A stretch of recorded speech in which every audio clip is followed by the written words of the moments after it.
Subscribe करें और bell दबाएं ताकि कोई खबर रह न जाए।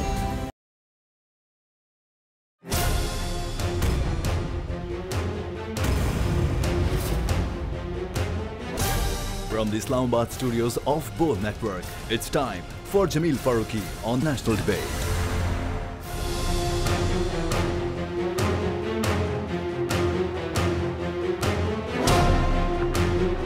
Good evening, welcome to national debate. बेखुदी बेसबब नहीं गालिब, कुछ तो है जिसकी पर्दादारी है।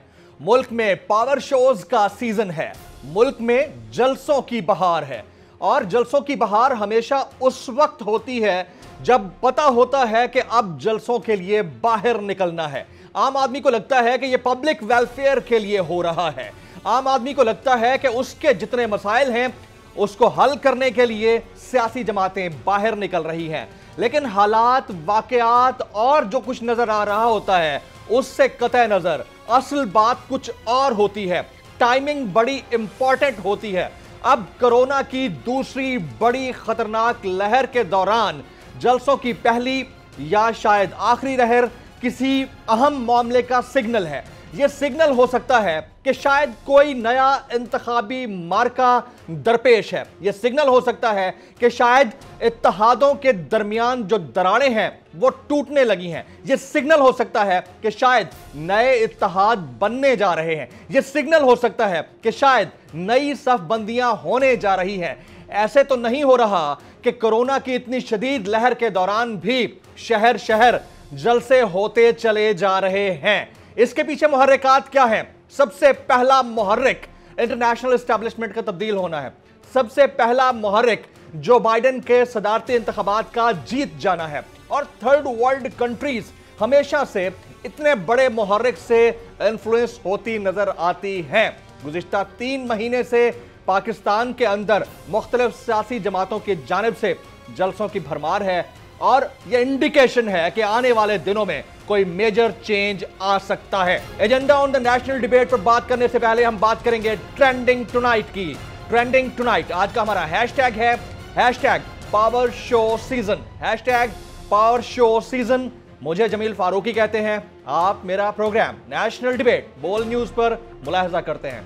On the debate tonight general retired Abdul Qadir Baloch साहब, मुनहरिफ लीगी रहनुमा, प्रोग्राम के पहले हिस्से में हमारे साथ मौजूद होंगे, जबकि दूसरे हिस्से में डॉक्टर फारूक सत्तार साहब, साबिक मेयर कराची, सीनियर सियासतदान, अरशद वोहरा साहब, साबिक डेप्यूटी मेयर कराची। मैं अपने तमाम बोनाफाइड गेस्ट पैनलिस्ट को प्रोग्राम में खुश आमदीद कहता हूं। इस सेगमेंट में हमारे साथ जनरल रिटायर्ड अब्दुल कादिर बलोच साहब मौजूद हैं और आप वाया वीडियो लिंक हमारे साथ मौजूद हैं। जनरल साहब, बहुत शुक्रिया आपके वक्त के लिए। गुज़िश्ता रोज़ हम आपका धुआंधार खिताब सुन रहे थे, प्रेस कॉन्फ्रेंस हमने सुनी, आपके बयानात सुने, बड़ा आपने ओपनली बोला है और बोलना भी चाहिए था, बनता था। मुझे आपसे पूछना यह है कि क्या आप उस पॉइंट ऑफ नो रिटर्न तक पहुंच चुके हैं कि अब वापसी का कोई इम्कान नहीं है पाकिस्तान मुस्लिम लीग नवाज में? जनरल साहब जी, किसी किस्म का कोई इम्कान नहीं है। और अब जब तक आप इस पार्टी के अंदर रहे हैं और जाहिर है कि आप कोर मेंबर थे, आपके सामने बड़ी बड़ी मीटिंग्स होती रही हैं, तो जब आपके सामने एक चीज़ थी कि ये बयानिया पाकिस्तान मुस्लिम लीग नवाज का हो सकता है और वो बयानिया उस वक्त भी था जब मुझे क्यों निकाला की तकरार शुरू हो गई थी, जब नवाज शरीफ साहब इस मुल्क से बाहर जाने वाले थे। तो अब इस पॉइंट पर आपकी अलहदगी की वजह क्या बनी है जनरल साहब? ये अच्छा सवाल किया आपने। बुनियादी तौर पर इससे पहले इनडायरेक्ट रेफरेंसेस होते रहे हैं लेकिन डायरेक्टली कोई बात नहीं हुई थी। इस दफ़ा मियाँ साहब ने ख़ास कर ये जो तकरीर इन्होंने यहाँ पर कोयटा में की, कोयटा की तकरीर में उन्होंने आखिर में 3 बातें बताई। एक बात उन्होंने ये कहा कि आर्म फोर्सेस के ऑफिसर्स और जवान वो अगर उनको कोई आर्डर उनके कमांडर इन चीफ की तरफ से मिलता है या न्यूज उनके अफसरान बाला देते हैं, वो इस बात को देखें कि ये आईनी है कि नहीं है। ये पहली बात। दूसरी बात, यही बात उन्होंने सिविल सर्विसेज के अफसर्स और जवानों के बारे में सिविल सर्विस से भी उन्होंने की कि उन्होंने कराची पुलिस को अप्रिशिएट किया और साथ ही सिविल सर्विस के लोगों से कहा कि आप भी देखें कि जब आपको कोई हुक्म मिले और आप देखें कि वो आईनी है कि गैर आईनी है और उसको जांचें और उसके बाद उसके ऊपर अमल करें। तीसरी बात उन्होंने अवाम से की, पब्लिक एट लार्ज। उन्होंने कहा कि ये आर्म फोर्सेस के लोग, ये आपके अपने लोग हैं, कोई शक नहीं है, उनके अपने लोग हैं और ये आपके ऊपर किसी किस्म की कोई कार्रवाई नहीं करेंगे, आप फिक्र ना करें। और उससे पहले उन्होंने अपील किया कि ये लोग जिस वक्त एहतजाज करते हैं ये इनका जमहूरी हक है। तो पहले आखिरी 2 पॉइंट्स को छोड़ के पहली पॉइंट एक ऐसी थी जहां पर आर्म फोर्सेस के पर्सनल के ऊपर कॉल किया गया, उनको अपील की गई कि वो क्वेश्चन करें अपने अफसरान बाला के अहकामात को और उसको देखें कि वो आईनी है कि गैर आईनी है। मैं समझता हूं अपने समझ के मुताबिक कि ये एक ऐसी कार्रवाई है कि आइन की जहाँ तक इंटरप्रिटेशन का ताल्लुक है, ये तो बड़े बड़े जो है ना जजेस और वकला भी उसमें अटक जाते हैं, उसमें अच्छा टाइम लग जाता है।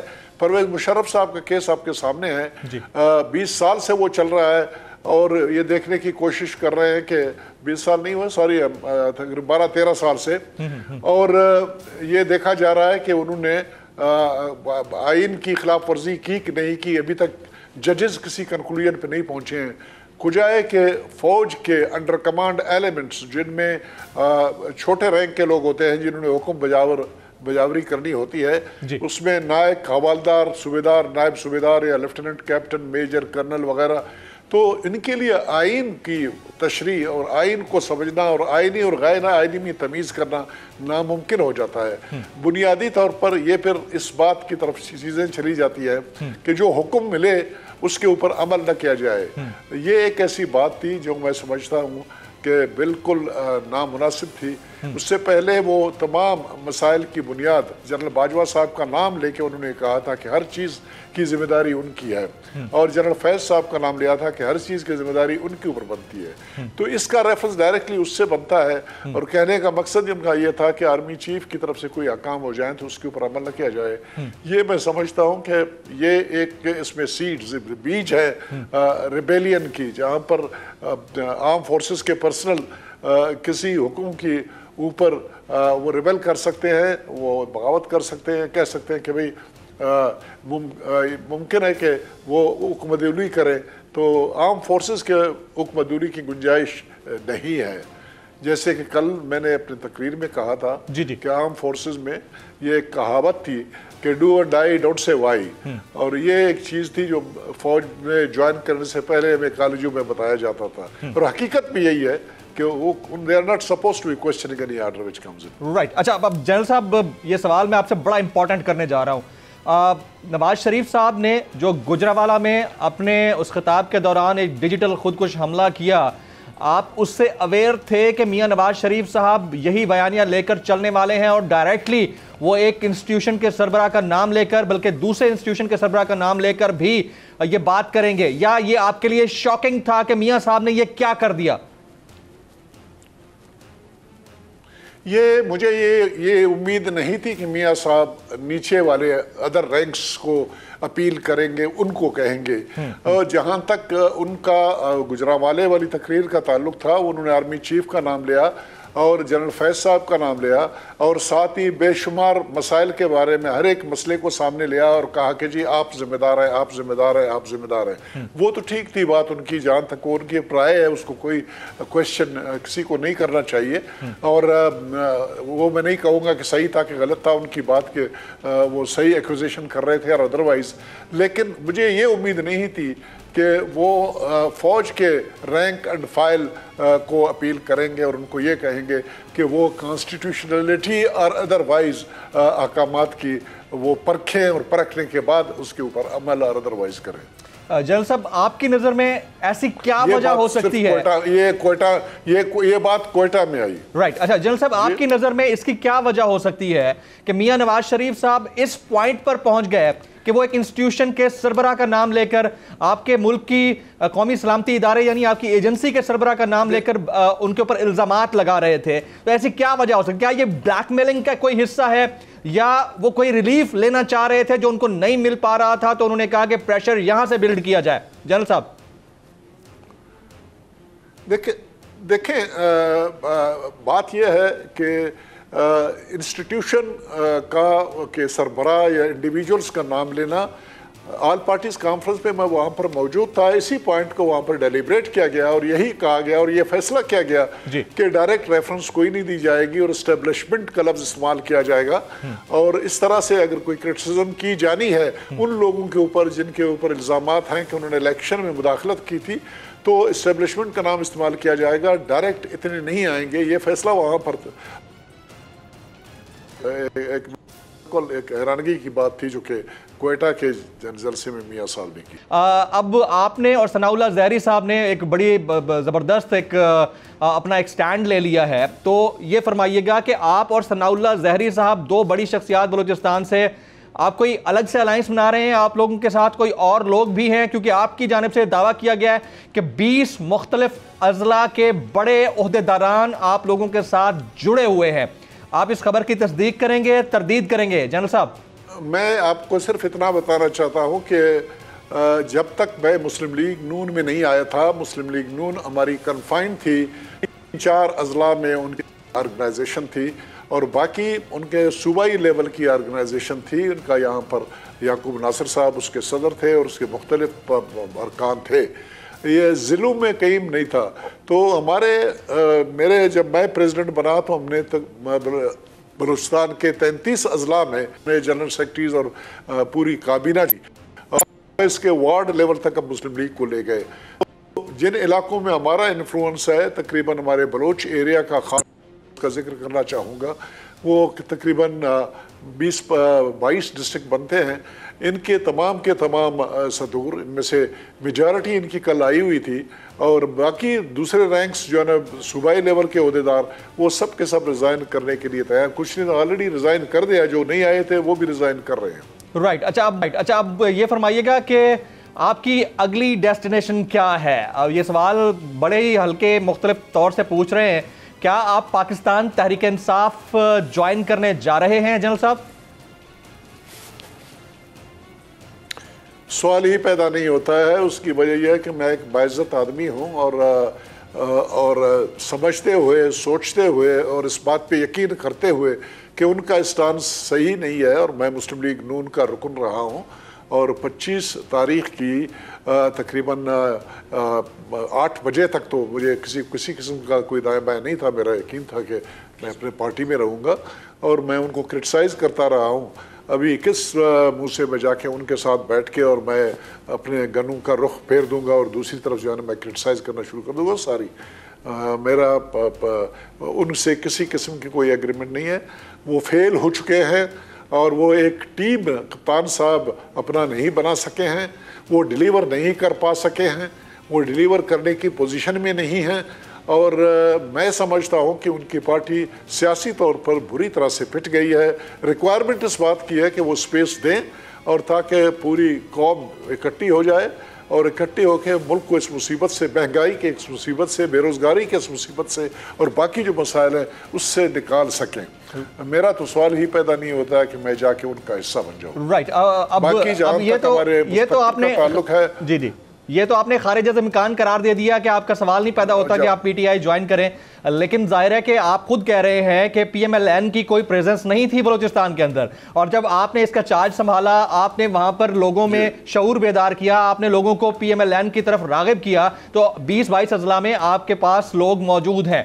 तो क्या आप अपनी किसी जमात का ऐलान कर सकते हैं आने वाले दिनों में जनरल साहब? इसके बारे में सोच रहे हैं लेकिन इसका इम्कान बहुत कम है। मेरे पास इस किस्म के रिसोर्सेज नहीं हैं और न ही मेरी उम्र इस बात की इजाज़त दे सकती है। सरदार सनाउल्लाह साहब, नवाब सनाउल्लाह साहब अगर इसके बारे में सोचें, वो यंग आदमी हैं, रिसोर्सेज वाले आदमी हैं, फिर हम देखेंगे इस तरफ। जहाँ तक मेरा ताल्लुक़ है, मेरा एज और प्लस मेरे रिसोर्सेज इस बात की इजाज़त नहीं दे सकते हैं कि हम किसी नए पार्टी के बनाने के बारे में सोचें और इस पर कोई कार्रवाई करें। तो अगर सनाउल्लाह ज़हरी साहब इस तरफ सोचते हैं तो जाहिर है कि आप उनके साथ खड़े होकर स्टेज शेयर कर रहे थे, तो कहीं ऐसा तो नहीं है कि आप पॉलिटिक्स को बाकायदा तौर पर खैरबाद कह रहे हैं जनरल साहब?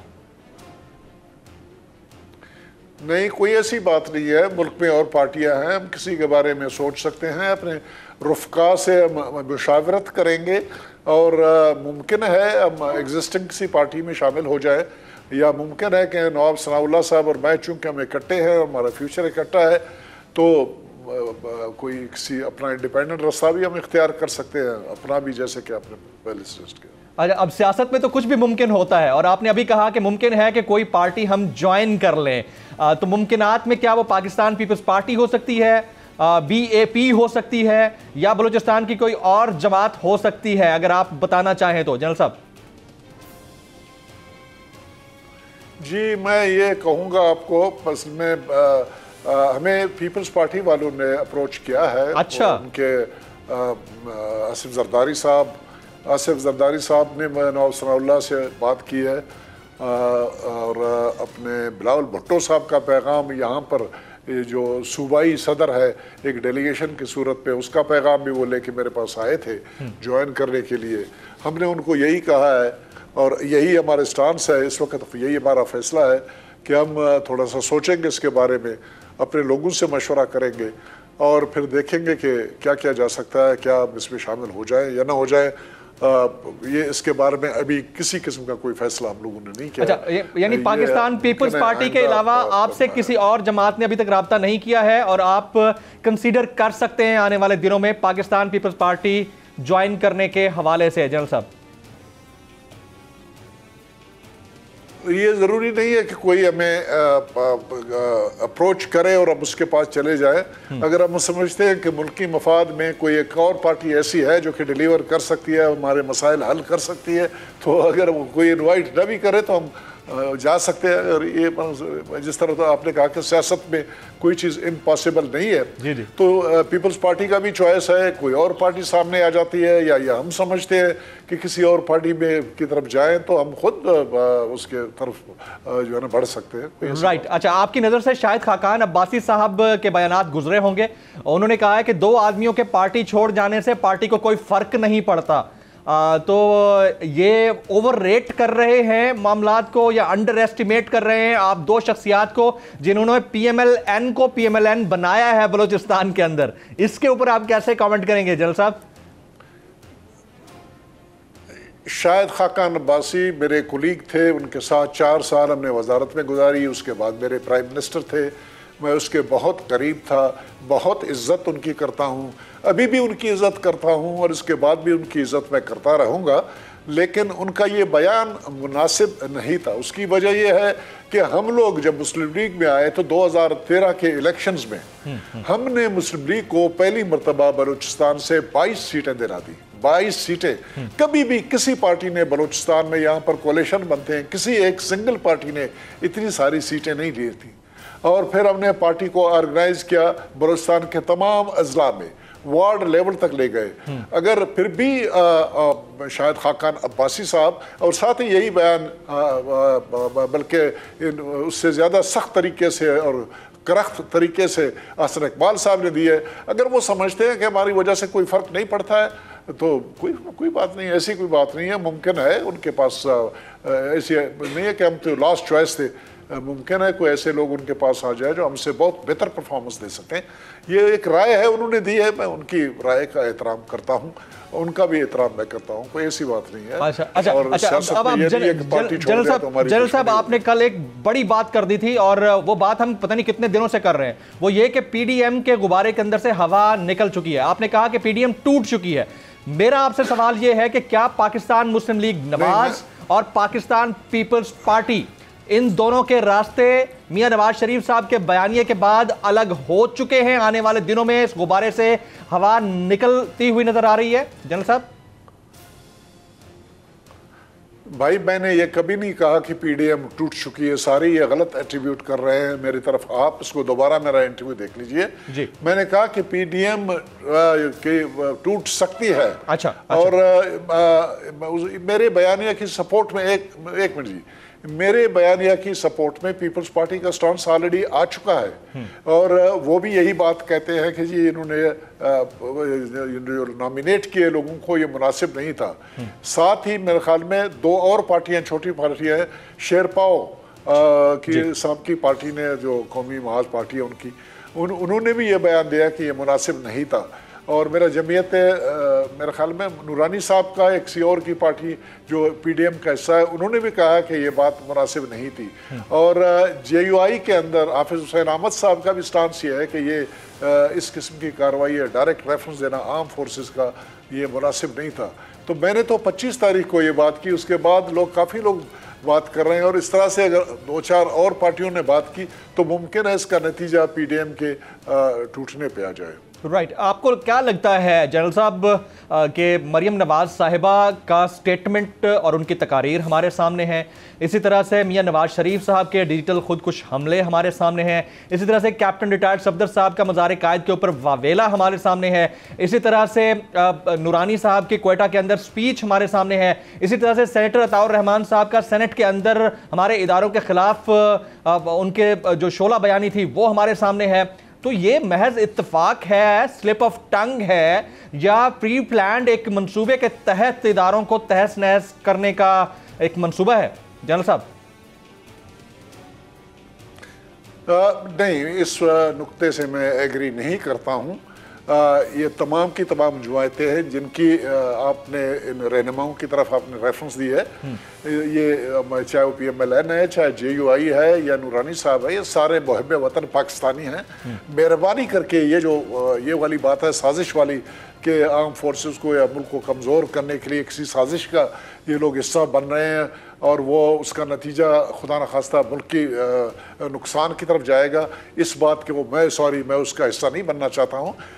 लेकिन असल में यह एक राय हो सकती है आपकी, और मैं शायद पार्शली उससे एग्री कर लूँ कि हमारे मुल्क में अनफॉर्चुनेटली पिछले 7 साल से एक ऐसी कार्रवाई चल रही है कि एक तरफ सियासी रैंक एंड फाइल को इतना डिस्क्रेडिट किया गया है, इतना ख़राब किया गया है कि लोग सोचने पे मजबूर हो गए कि क्या इस पोजीशन में ये लोग होंगे कि मुल्क की क़यादत संभाल सकें और सियासी मामलात को चला सकें, हुकूमती मामलात को चला सकें।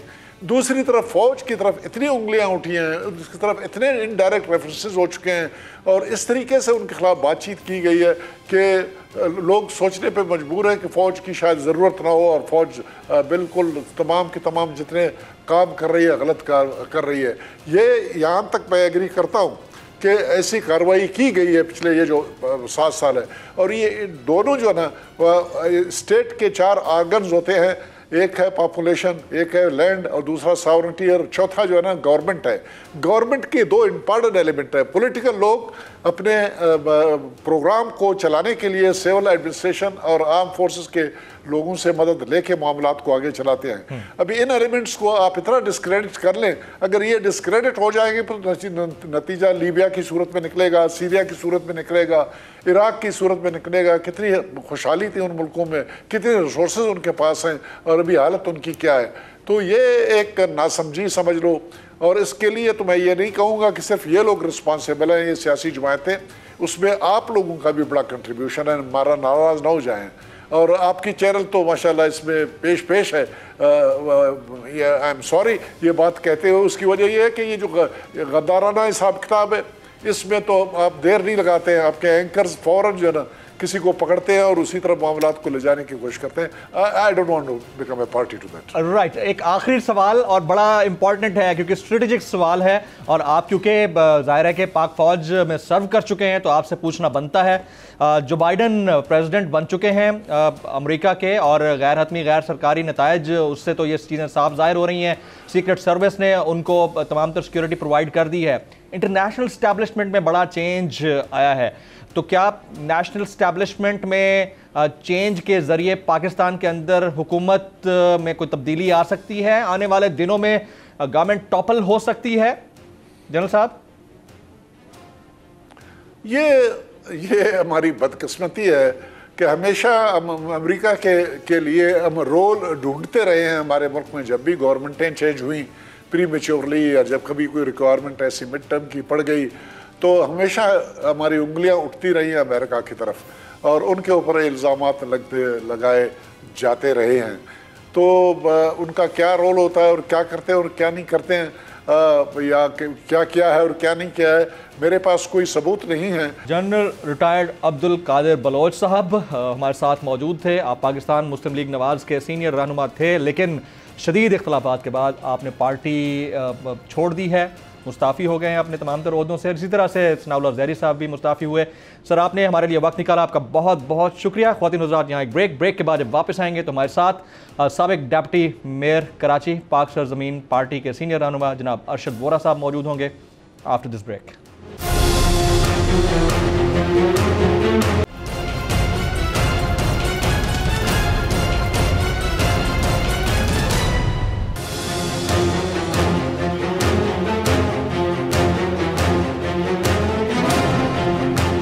Welcome back. प्रोग्राम के इस हिस्से में साबिक डिप्टी मेयर कराची अरशद वोरा साहब हमारे साथ मौजूद हैं। उनसे हम बात करते हैं। पाक सरजमीन पार्टी ने एक बड़ा पावर शो किया है, उनसे हम जानते हैं। वोरा साहब, आपका गिला, आपका शिकवा किससे है? आई मीन MQM से है, सिंध गवर्नमेंट से है, विफाक से है, आपका गिला किससे है? हमारा गिला इस वक्त हमारा गिला नहीं है, कराची की आवाम का गिला है, कराची के शहरियों का गिला है। कराची जिसको सब मिनी पाकिस्तान कहते हैं, उस मिनी पाकिस्तान में पूरे पाकिस्तान भर की ज़बान बोलने वाले लोग रहते हैं। तो हमारा गिला इस मिनी पाकिस्तान का गिला बड़े पाकिस्तान से है, जिसने इसको टोटली इग्नोर किया हुआ है, चाहे वो वफाकी हुकूमत हो, चाहे वो सिंध हुकूमत हो। कराची की आबादी जो है वो तकरीबन 4 करोड़ है, जो कि इस मुल्क की आबादी का 20%, 22.5% बनती है। आपने इस पॉपुलेशन को टोटली इग्नोर किया हुआ है। हमारा शिकवा ये बनता है कराची की शहर का, कराची की आवाम का शिकवा ये था कि 18 अक्टूबर को यहाँ पर पाकिस्तान के बड़े बड़े सियासी अकाबरीन ने आके तकारीर की, बड़ी बड़ी सियासी पार्टियों ने यहाँ के जलसा किया, लेकिन किसी को कराची की महरूमियों का एहसास नहीं हुआ, किसी को ये तौफीक नहीं हुई कि वो कराची के इशूज़ पर बात करे। कराची की आवाम उस जलसे से 18 अक्टूबर के एक जलसे से 1 महीना पहले कराची की आवाम ने 63 जाने दी बारिश की वजह से। कराची की आवाम के लाखों घर उजड़ गए, लाखों घर पानी में बर्बाद हो गए, अरबों रुपए का सामान लोगों का ज़ाया हो गया। किसी ने उस वक्त तो सब आके कराची में एक दिन का लॉलीपॉप देकर चले गए। उसके बाद फिर आजकल जो है इशू बन गया है हुकूमत गिराने और हुकूमत बनाने का। तो ये सारी चीज़ें कराची की आवाम को टोटली इग्नोर किया जा रहा है। ग्रीन लाइन को आज 6 साल हो गए, ग्रीन लाइन मुकम्मल होकर नहीं दे रही है। कराची 120 अरब रुपए तो सिर्फ सिंध गवर्नमेंट को दे रहा है, सिंध रेवेन्यू बोर्ड में 25 अरब की ग्रीन लाइन बनती है, हर साल एक ग्रीन लाइन क्यों नहीं खड़ी की गई यहाँ पे? तो क्या कराची की आवाम तीसरे दर्जे की शहरियाँ हैं? कराची की आवाम, कराची जो है इस वक्त मुल्क को पाल रहा है, तो कराची के लिए भी अब इस मुल्क में और इस मुल्क के हुक्मरानों को सोचना होगा। उन्हें लेकिन अरशद वोरा साहब पैकेजेस नहीं देने हैं, अरशद वोरा साहब उनका हक देना है। अरशद वोरा साहब, कता कलामी की माजरत चाहूंगा, लेकिन पूछना बनता है कि ये गिला आपका विफाक से तब होना चाहिए जब आपके अपने जो ताल्लुक वाले हैं या कराची के अपने स्टेक होल्डर्स हैं, उनके दरमियान कोई डिवाइड ना हो। तो क्या कोई ऐसा पॉइंट आ सकता है कि MQM doctor Farooq Sattar group, MQM Bahadurabad group, हकीकी और PSP एक हो जाएं कराची के लोगों के मसाइल हल करने के लिए? फिर तो आपका गिला विफाक से भी बनता है और जुड़वा शहरों में जो मौजूद स्टेक होल्डर्स हैं उनसे भी बनता है। अभी इस वक्त तो मसला सबसे बड़ा यह है कि आप लोग कोई एक बड़ा अलायंस नहीं बना पा रहे या किसी एक की क़यादत में मुत्तहद नहीं हो पा रहे। वोरा साहब देखें, 30 साल इस लसानियत की सियासत को देख लिया। इस लसानियत की सियासत से कराची के शहरियों को कुछ नहीं मिला। कराची के शहरियों को लाशें मिली, कराची के शहरियों को कोई डेवलपमेंट, कोई ऐसा मेगा प्रोजेक्ट कराची की आवाम के लिए बता दें जो कि ये 30 सालों में हासिल किया गया हो। कराची, मैं फिर अपनी बात को रिपीट करूंगा, जिसको सब मिनी पाकिस्तान कहते हैं, इसमें महाजिर भी रहते हैं, उर्दू बोलने वाले भी रहते हैं, मेमन भी रहते हैं, पठान भी रहते हैं, सिंधी भी रहते हैं, बलोच भी रहते हैं, सराइकी भी रहते हैं। जब तक आप इस हकीकत को एक्सेप्ट नहीं करेंगे और जब तक कराची की अवाम इस हकीकत को नहीं तस्लीम करेगी कि कराची हमारा शहर है, चाहे वो किसी रंग ज़बान नस्ल का शख्स हो, जब तक वो ये एक्सेप्ट नहीं करेगा, तब तक यूनाइटेड होकर कराची को उसका हक लेने के लिए कहीं जाना नहीं पड़ेगा, उसके दरवाजे पर उसका हक आकर दिया जाएगा। तो ये कराची की हकीकत है जिसे सबको तस्लीम करना होगा कि कराची मिनी पाकिस्तान है। इसमें जो ज़बान बोलने वाला रहता है, जिस ज़बान के लोग रहते हैं, जिस रंग व नस्ल के लोग रहते हैं, सब एक हैं, सबको मुत्तहिद होकर कराची की बात करनी है। लेकिन अरशद साहब, मेरा सवाल फिर वही रहेगा कि क्या आप लोग किसी पॉइंट पर एक अलायंस बना सकते हैं? यानी पीएसपी मुस्तफ़ा कमाल साहब हो गए, फारूक सत्तार साहब हो गए, खालिद मकबूल सिद्दीकी साहब हो गए और आफाक साहब हो गए, क्या किसी पॉइंट पर कराची के अवाम के लिए, because you are the major stakeholders of Karachi, आप लोग किसी एक पॉइंट पे एक अलायंस बना सकते हैं? और ये अलायंस किसकी क़यादत में हो सकता है? मेरा सवाल आपसे ये था। मेरा फिर जवाब ये है आपको कि नज़रिया सबको एक करना पड़ेगा कि कराची में रहने वाला हर रंग, नस्ल, ज़बान, कराची में लसानियत की सियासत को ख़त्म करना होगा। जब तक कराची में लसानियत की सियासत रहेगी, कराची खुदा न खास्ता अल्लाह न करे उसकी सूरत हाल तब्दील नहीं हो सकती। लिहाजा लसानियत की सियासत जो छोड़ने को तैयार है वो आए, पीएसपी से बात करे, बिल्कुल हम उनको पॉजिटिव जवाब देंगे। अच्छा, यानी आपके पास कोई चल के आए और लीडरशिप मुस्तफ़ा कमाल साहब की रहेगी, उन्हीं की लीडरशिप में आप बाकी पार्टीज को अपने अलायंस में शामिल कर सकते हैं, मिला सकते हैं मुतवक्के अलायंस में? क्या ऐसा मुमकिन है कि अगर फारूक सत्तार साहब कहते हैं कि मुस्तफ़ा कमाल साहब उनके धड़े में शामिल हो जाएं और फारूक भाई बतौर लीडर उसको लीड करें, तो ऐसा मुमकिनात में शामिल है या ये खारिज इम्कान है? अरशद वोरा साहब। नहीं, ये बिल्कुल खारिज इम्कान है, ये इस तरह ये पॉसिबल नहीं है, it's not possible at all. Right. और अगर खालिद मकबूल सिद्दीकी साहब ये चाहें कि मुस्तफ़ा कमाल साहब उनके साथ मिल जाएं, क्या ये मुमकिन है? देखें, आप जिन लीडरान की बात कर रहे हैं वो सब लीडरान ने अपनी अपनी पार्टियां चलाई हैं, उन पार्टियों ने डिलीवर क्या किया है, वो डिलीवरेंस लेवल अगर जब आप बात करते हैं तो मुस्तफ़ा कमाल के उन 5 सालों की बात होती है जब वो मेयर थे, तो उन 5 सालों को अगर निकाल दिया जाए तो कराची महरूमी का शिकार रहा है। उन 5 सालों को ऐड करें तो फिर कराची जो है वो दुनिया के 12 तेज़ रफ्तार से तरक्की करने वाले शहरों में से एक शहर था। तो फिर हमें यही बिलीव करना होगा कि मुस्तफ़ा कमाल का जो विजन है वही सबसे बेहतर विजन है और वही इस शहर को डेवलप कर सकता है। राइट। अच्छा, अब बात तो सारी है ना कि नाइंसाफ़ी हो रही है इस शहर के साथ, और नाइंसाफ़ी क्यों हो रही है हम सबके सामने है। तो जब आप लोगों का मामला ये है कि तमाम पार्टीज़ कराची की जो स्टेक होल्डर्स हैं, जो उर्दू बोलने वाले अपने आप को कहते हैं और स्टेक होल्डर कहते हैं कराची का, वो सब एक नहीं हो पा रहे, तो आप लोग इंसाफ मांग रहे हैं, तो इंसाफ किस से मांग रहे हैं? देखें, कराची में रहने वाला पठान, कराची में रहने वाला सिंधी, कराची में रहने वाला पंजाबी, कराची में रहने वाला बलोच, कराची में रहने वाला महाजिर, कराची में रहने वाला मेमन, सराइकी, हज़ारवाल, ये सारे जब एक पेज पर हो जाएंगे, जो कि मुस्तफ़ा कमाल का नज़रिया है, जो कि मुस्तफ़ा कमाल की थ्योरी है, जब ये सारे एक पेज पर होंगे, और इंशाअल्लाह ताला आज के जलसे ने ये साबित किया है कि कराची में रहने वाला हर रंग, हर ज़बान, हर नस्ल का शख्स जो है इस जलसे में मौजूद था, और यही इसकी सबसे बड़ी कामयाबी है। जब ये यूनिटी हो गई है तो इंशाअल्लाह ताला हक दरवाज़े पर आकर बोलेगा, और अगर खुदा न खास्ता इस पर भी अगर किसी को नज़र नहीं आया तो फिर कराची की यही अवाम इतना बड़ा धरना देंगे सारे मिलकर कि फिर ये जो भी लोग इस मुल्क को चला रहे हैं, चाहे वो वफाक हो, चाहे सिंध हुकूमत हो, उनको कराची के मसाइल हल करना होंगे, वरना उन्हें घर जाना होगा। ये धरने की नौयत क्या होगी और ये कब हो सकता है? एक सवाल तो ये है। दूसरा, वासे जलील साहब आपके सामने एक्टिव हो चुके हैं, हैदराबाद रिजवी साहब पाकिस्तान वापस आ गए हैं, और बहुत सारे लोग ऐसे हैं जो कि MQM बहादुराबाद ग्रुप से राब्ते में हैं बैरून मुल्क से। तो ये एक नई वेव नज़र आ रही है। क्या आप लोगों का भी उनसे राब्ता हुआ है, या आप बस एक नई लीडरशिप को जन्म देने के कोशिश कर रहे हैं? वोरा साहब। हमारा ना किसी से राब्ता है, ना राब्ते की ज़रूरत है। उसकी वजह ये है कि हम यहीं पाकिस्तान में मौजूद हैं, पाकिस्तान में रहकर हमने सियासत की है, हम मुल्क छोड़कर कोई हम में से नहीं गया, हम सारे यहीं मौजूद हैं और हम एक्टिव हैं। हमें कराची का इशूज़ पता है, हम कराची के इशूज़ से भागे नहीं हैं।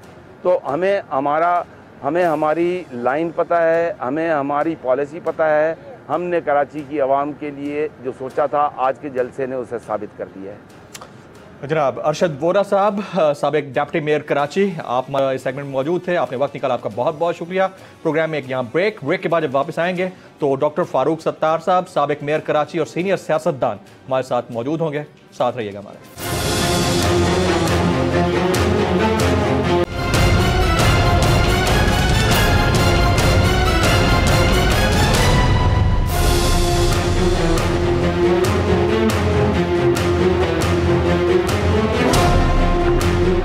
Welcome back. प्रोग्राम के इस हिस्से में साबिक मेयर कराची डॉक्टर फारूक सत्तार साहब हमारे साथ मौजूद हैं। ज़ाहिर है सीनियर सियासतदान हैं, कराची के स्टेक होल्डर्स में से एक हैं। एमक्यूएम के अपने अंदर एक डिवाइड ज़रूर चल रही है, लेकिन इसके बावजूद फारूक सत्तार साहब की अपनी एक स्टैंडिंग है और उनसे सवाल बनता है। फारूक भाई, एक बड़ा पावर शो आज कराची के अंदर हुआ। पाक सरजमीन पार्टी, मुस्तफ़ा कमाल साहब जो किसी दौर में एमक्यूएम का हिस्सा थे, अब बड़े शदीद नाला हैं। वो वफाक से भी नाला है, वो सिंध से भी नाला है, वो एमक्यूएम से भी नाला है, वो हकीकी से भी नाला है। वो कहते हैं कि कराची के मसाइल हल हो सकते थे, लेकिन इसकी तरफ किसी की तवज्जो नहीं है।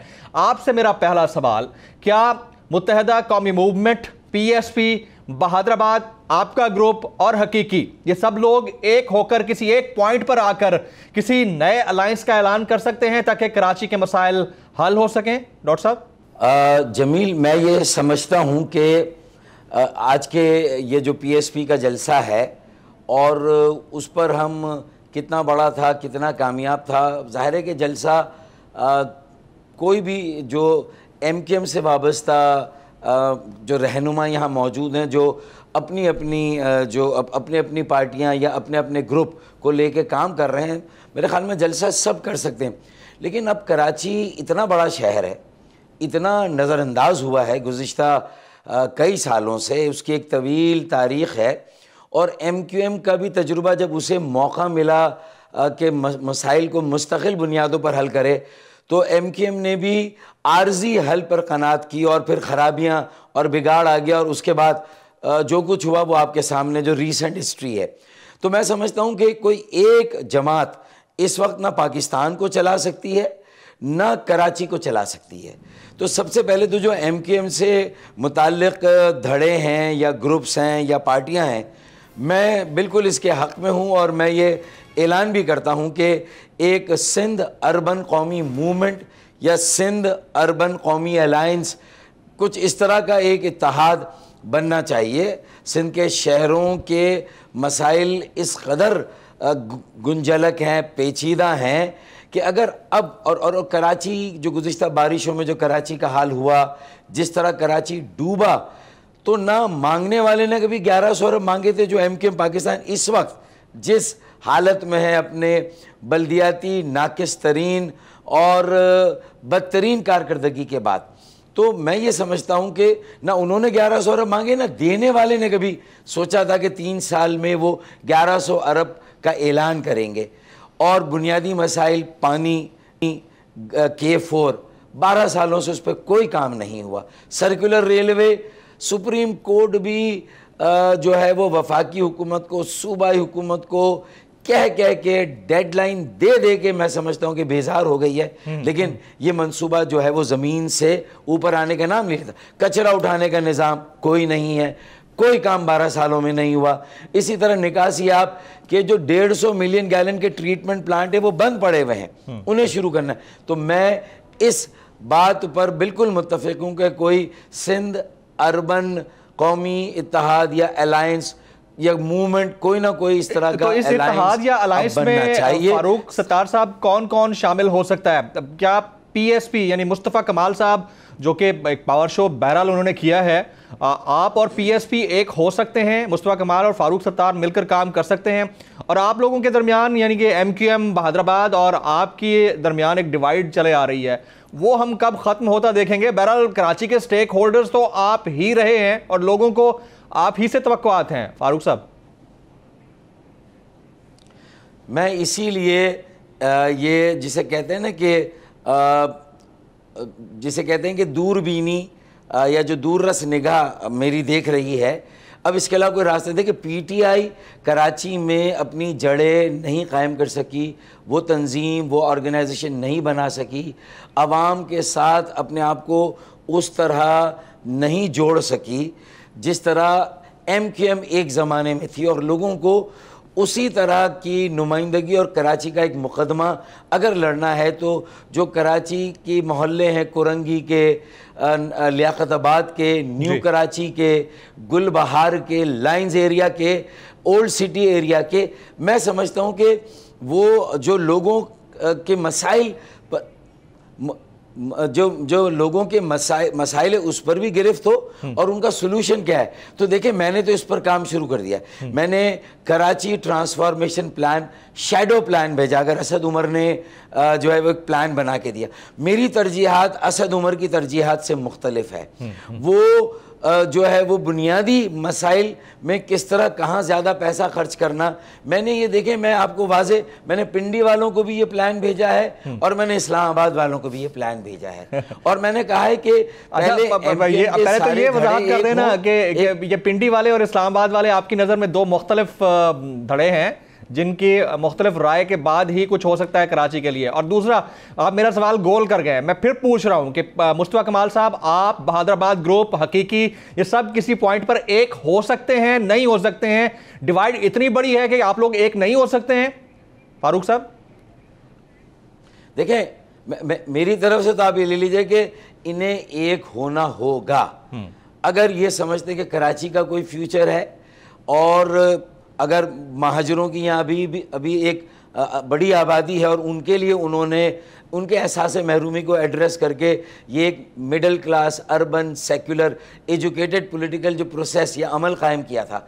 असल बात नज़रिए की, रूह की और उसकी जो है वो सोल की है, सोच और फिक्र की है। तो एक आम आदमी को एम्पावर करना, और कराची में अगर आपने ये मसला हल कर दिया, और कराची में हर जबान बोलने वाला पाकिस्तानी है, हर इलाके का पाकिस्तान, तो पहले तो एमक्यूएम के सारे धड़ों को एक होना होगा। आई एम फॉर इट, और मैं इसके लिए कोशिश कर रहा हूं। और मैं इसके लिए हो सकता है कि बहुत जल्द इन लोगों से मुलाकातें भी मैं शुरू करूं, और मैं अपनी तरफ से ये पेशकश तो क्या एमक्यूएम तैयार, डॉक्टर फारूक सत्तार जिसको रिप्रेजेंट करते हैं मुस्तफा कमाल, उसका हिस्सा बनेंगे, या मुस्तफा कमाल एमक्यूएम के डॉक्टर फारूक सत्तार को पीएसपी का हिस्सा बनाएंगे? ये बड़ा क्वेश्चन मार्क है। लीडरशिप मैटर करती है।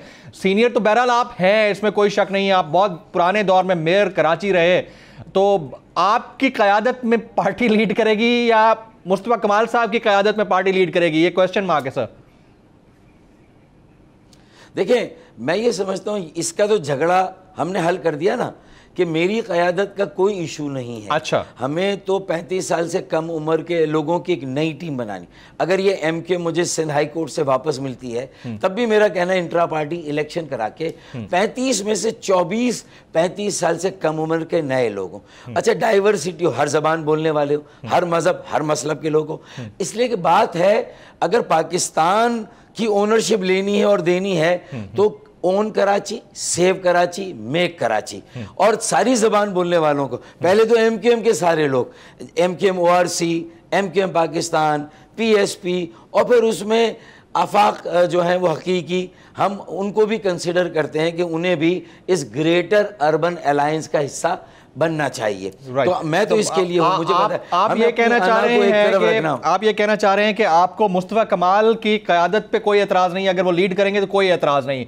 दूसरा, एक और इंपॉर्टेंट मेरा क्वेश्चन है, वो पूछना बड़ा जरूरी था। आपने भी पिंडी इस्लामाबाद का तज़किरा किया, तो कराची के अंदर अभी बड़ी तब्दीलियां हम देख रहे हैं, जैसे वासे जलील साहब, जैसे हैदर अब्बास रिजवी साहब पाकिस्तान वापस लौटे हैं, और नई नई चीजें होती नजर आ रही हैं। तो क्या मामला सेटल हो गए हैं फारूक साहब? देखिए, पहली बात तो मैं ये कहूं कि मैंने ये बात नहीं की कि मैं मुस्तफ़ा कमाल की लीडरशिप में काम करने के लिए तैयार हूं। अच्छा। हमने कलेक्टिव लीडरशिप की बात की है। देखें, पीडीएम में उन्होंने मौलाना फजलुर रहमान को उस अलायंस का सरबराह बना दिया, तो इसी तरीके से हम आपस में जब बैठेंगे, उस अलायंस का सरबराह कौन बनेगा, चले मैं कहता हूं कि मैं इस झगड़े में नहीं पड़ता हूं। खालिद मकबूल हैं, मुस्तफ़ा कमाल हैं, आफाक अहमद हैं, या कोई भी हैं, चले कोई भी उसका सरबराह बन जाए, वो सिंबॉलिक है। हम अपने अपने नज़रिए के साथ अपनी जगह, लेकिन हमें एक साल में बल्दियाती इंतखाबात की अगर तैयारी करनी है तो जो हमारे कारकुनान हैं उनका इंटीग्रेशन ज़रूरी है। ग्रेटर अर्बन यूनिटी की ज़रूरत है, और ये ग्रेटर अर्बन यूनिटी दही सिंध के आवाम के ख़िलाफ़ भी नहीं है या पाकिस्तान के दीगर, बल्कि कराची का जो किरदार होना चाहिए सियासी तौर पर, माशी तौर पर, माशरती तौर पर, उसने हमेशा हर शोबे में पूरे मुल्क को क़यादत फराम की है। इस वक्त पूरे मुल्क में भी ऐसा महसूस हो रहा है कि अगर पीडीएम में भी हम देखें और नई लीडरशिप सामने आ रही है, और इसी तरीके से सिंध के शहरों से भी हमें एक नई क़यादत, नौजवानों की एक नई टीम लानी, एक नया मेयर 35 साल से कम उम्र का हमें मुंतखब कराना है, और फिर उनकी सरपरस्ती के लिए ये 1100 अरब सही जगह पे खर्च हो, इनका सही मसरफ हो। इसमें अगर इस वक्त जो मौजूदा पीपल्स पार्टी उसके हाथ में ये पैसा जाएगा तो 100 अरब लगेगा, 1000 अरब जेबों में चला जाएगा। मौजूदा एमक्यूएम अगर इसे खर्च करती है तो 200 अरब लगेगा। आपने मेरे सवाल का जवाब नहीं दिया। मैंने पूछा आपसे कि वासे जलील साहब, हैदर अब्बास रिजवी साहब, इसके अलावा दीगर लोगों से रवाबित बढ़ रहे हैं एमक्यूएम के, और कराची में बड़ी पेशरफ्त हो रही है और वो हमने बड़ी मॉनिटर की है, तो क्या मामला सेटल हो गए हैं मुक़्तदर इदारों के साथ, मुक़्तदर हलकों के साथ? मामलात हैं क्या डॉक्टर साहब? देखिए, ये जो लोग भी सेटल कर रहे हैं मुक़्तदर हलकों के साथ और ये किसी क्लियरेंस के नतीजे में हो रहा है, तो मैं इसे इस हद तक ज़रूर खुशाइन समझता हूँ कि अगर एमक्यूएम इस वक्त बहुत कमज़ोर तरीन पोजीशन में है, वो ये फील करते कि हैदर अब्बास रिजवी आए हैं और अपनी वालदा की अयादत के लिए और उनको देखने के लिए आए, माँ से ज़्यादा तो कोई बड़ी चीज़ नहीं है ना नेमत। मैंने यहाँ एक विजन रख दिया है। आज ये पीएसपी के जलसे के मौके पर दूसरी तरफ गिलगित बल्तिस्तान में इंतखाबात के हवाले से जलसे हो रहे हैं, फिर पीडीएम के और जलसे भी होने। तो जब पीडीएम में ये सारी जमातें एक हो सकती हैं, तो सिंध अर्बन कौमी अलायंस में ये सारी जमातें एक क्यों नहीं हो सकती? राइट, सिंध अर्बन कौमी अलायंस बन सकता है और उसमें लिए तमाम जमातों को एक चाहिए। डॉक्टर फारूक सत्तार साहब, साबिक मेयर कराची और एमक्यूएम के सीनियर रहनुमा, सीनियर सियासतदान, आज इस सेगमेंट में हमारे साथ मौजूद थे। एक पार शो हुआ है ज़ाहिर है कराची में, और कराचियाइट्स के मसाइल का हल बड़ा ज़रूरी है। कहा जा रहा है कि वफाक अपनी जगह संजीदा नहीं है, सिंध अपनी जगह संजीदा नहीं है, तो कराची के लोग तो फिर बहुत बिफरेंगे और इस सूरत हाल में मज़ीद अबतरी भी आ सकती है। उसको बेहतर करने के लिए लीडरशिप का एक होना और तमाम जमातों का एक होना ज़रूरी है। आज के प्रोग्राम में हमने मुख्तलिफ मामलात के ऊपर बात की है। प्रोग्राम से जमील फारूकी को इजाज़त दीजिएगा।